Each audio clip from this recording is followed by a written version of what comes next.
যারা house plant ভালোবাসেন তাদের জন্য এই গাছটি অত্যন্ত গুরুত্বপূর্ণ, কারণ যারা প্রথমেই শুরু করছেন ইনডোর গার্ডেন, অতি সাধারণ যত্নতেই কিন্তু এই গাছ অনায়াসেই বাড়বে। এই গাছটির নাম কি ভাবছেন?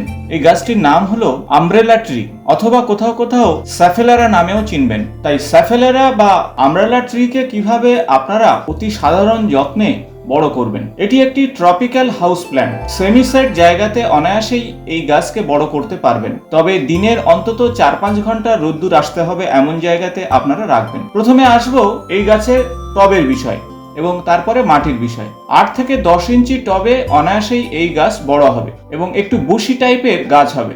ইনডাইরেক্ট সানলাইট, একটু বেশি গরম বা হিউমিডিটি সম্পন্ন জায়গাতে এই গাছ কিন্তু যথেষ্ট বাড়বে। তাই আপনারা ব্রাইট সানলাইটের জায়গাতে রাখতে পারেন, অথবা যেখানে দিনের সাধারণ রোদ্দুরগুলো আসে সেই জায়গাতে রাখুন। গ্রীষ্মকালে এই গাছের সর্বাধিক বৃদ্ধি ঘটে এবং এই সময় প্রচুর ডালপালা ছাড়ে। আপনারা এই সময়ে গাছের ডাল কেটে নতুন পটে লাগালে সহজে গ্রো করবে এবং সেই সাথে আপনারা প্রুনিংও করতে পারেন। এই সময় আপনাদের সুবিধা মতো এই গাছের শেপ দিতে পারেন। মাটির ক্ষেত্রে বলবো অ্যাসিডিক মাটিতে এই গাছ সব থেকে ভালো হবে। তাই এই গাছের মাটি তৈরির সময় আপনারা 40% গার্ডেন সয়েল, 30% কোকোপিট এবং তার সঙ্গে ভার্মি কম্পোস্ট বা পাতা পচা সার 30% দিয়ে মাটি তৈরি করুন এবং অল্প পরিমাণ বালি আপনারা দেবেন। তাতে অতিরিক্ত জল এতে বাঁধবে না, কারণ অতিরিক্ত জল যদি গোড়াতে জমে যায় তাহলে কিন্তু রুট সিস্টেম নষ্ট হবে। তাই ওয়েল ড্রেনিং সিস্টেম এমন টবে আপনারা অবশ্যই এই গাছকে প্রতিস্থাপন করুন। রেগুলার আপনারা অবশ্যই জল দেবেন, তবে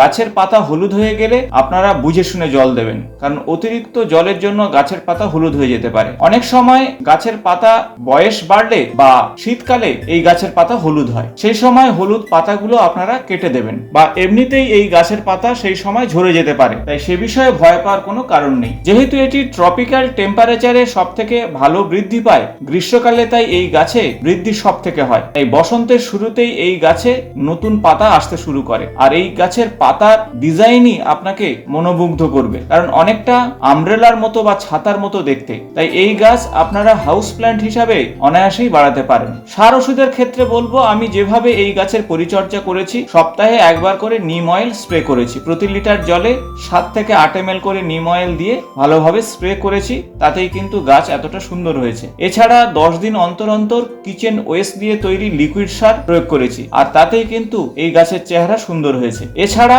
খোল ভিজিয়ে 7 দিন পচিয়ে তারপরে খোল পচা জল আপনারা দিন, তাতেও কিন্তু গাছের চেহারা সুন্দর হবে। রোগ পোকার ক্ষেত্রে বলবো, কিছু কিছু সময় মিলিবাগ এবং অন্যান্য পোকামাকড় আসতে পারে। সেক্ষেত্রে আপনারা কাকা অর্থাৎ বায়োপেস্টিসাইড প্রতি লিটার জলে 10 ফোঁটা করে দিয়ে স্প্রে করুন। তাতে যদি না কমে, আপনারা ইমিডা ক্লোরোপিড 70% দিয়ে স্প্রে করলে অত্যন্ত ভালো ফল পাবেন। সেক্ষেত্রে প্রতি লিটার জলে 1 গ্রাম করে দেবেন। ফাঙ্গাসের আক্রমণে অনেক সময় পাতা কালো হয়ে যেতে পারে, সেক্ষেত্রে আপনারা প্রতি লিটার জলে সাপ 1 গ্রাম করে মিশিয়ে স্প্রে করুন এবং মাসে একবার করে স্প্রে করলেই যথেষ্ট। যদি সাধারণত পাতা সবুজ থাকে কিন্তু পাতা যদি হলুদ হতে থাকে, তাহলে জানবেন ক্লোরোফিলের অভাব ঘটছে এবং আয়রনের অভাব ঘটছে। সেক্ষেত্রে আপনারা 19-19 এর সঙ্গে ম্যাগনেসিয়াম সালফেট অর্থাৎ ইপসাম সল্ট প্রতিটি 5 গ্রাম করে মিশিয়ে 1 লিটার জলের মধ্যে ঝাঁকিয়ে স্প্রে করুন, তাহলে কিন্তু এই হলুদ ভাব সহজেই কেটে যাবে। এছাড়াও ভেরিগেটেড আপনারা আমব্রেলা ট্রি পাবেন। আমার গাছটি যদিও ভেরিগেটেড না। রিপোর্টিং এর ক্ষেত্রে বলবো, আপনারা 2 বছর অন্তর অন্তর নতুন টবে রিপোর্ট করতে পারেন। রিপোর্টের ক্ষেত্রে আপনারা বর্ষাকালে অথবা বসন্তের শুরুতেও রিপোর্ট করতে পারেন। আরো কয়েকটি বিষয়ের কথা আপনাদের বলবো, এই গাছ অবশ্যই আপনার বাড়ির পেট থেকে দূরে রাখার চেষ্টা করুন, কারণ কিছুটা পেটের জন্য অর্থাৎ আপনার পোষ্যের জন্য ক্ষতিকারক হতে পারে। জল দেওয়ার ক্ষেত্রে বলবো, শীতকালে আপনারা সপ্তাহে 2-3 দিন জল দিন, তবে গ্রীষ্মকালে প্রত্যেক দিনই আপনাদের জল দেওয়া উচিত। তবে টবের মাটি দেখে তবেই জল দেবেন। খুব যদি শুকিয়ে যায় অবশ্যই জল দিতে হবে। আশা করব ভিডিওটি ইনফরমেটিভ হয়েছে। ভালো লাগলে বন্ধুদের সঙ্গে শেয়ার করবেন। নিয়মিত আমার চ্যানেলের আপডেট পেতে চ্যানেলটি সাবস্ক্রাইব করে পাশে থাকা বেল বাটনটি প্রেস করবেন।